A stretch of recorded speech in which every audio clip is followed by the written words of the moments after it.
एक दिन प्राचीन आश्रम में गुरु अपने शिष्य के साथ एक विशाल वट वृक्ष के नीचे बैठे थे। शिष्य ध्यानपूर्वक गुरु की बात सुन रहा था।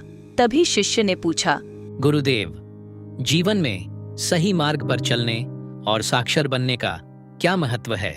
गुरु ने मुस्कुराते हुए पास पड़ी एक मिट्टी की ईंट उठाई और शिष्य से कहा, पुत्र, इस ईंट को देखो।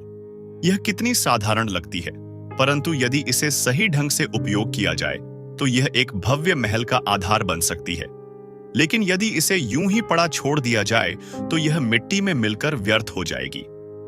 इसी प्रकार हमारा जीवन भी साधारण हो सकता है, परंतु यदि हम इसे सतमार्ग पर चलाते हैं और शिक्षा से साक्षरता का दीप जलाते हैं तो यह असाधारण बन जाता है। सतमार्ग सत्य, परोपकार और अनुशासन का मार्ग है। यह हमें उन अंधकारमय रास्तों से बचाता है जो हमें नीचे गिरा सकते हैं।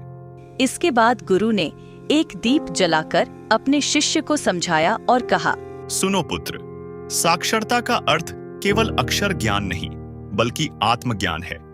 जैसे यह दीपक अंधकार को मिटाता है, वैसे ही शिक्षा हमारे अज्ञान को मिटाकर हमें सही गलत का बोध कराती है।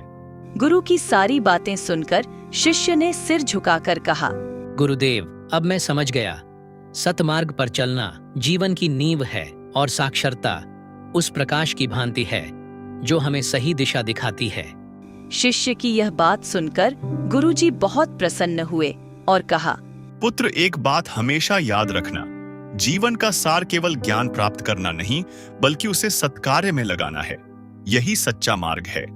इस कहानी से हमें यह शिक्षा मिलती है कि मनुष्य जीवन को सार्थक बनाने के लिए सतमार्ग और साक्षरता बहुत आवश्यक है।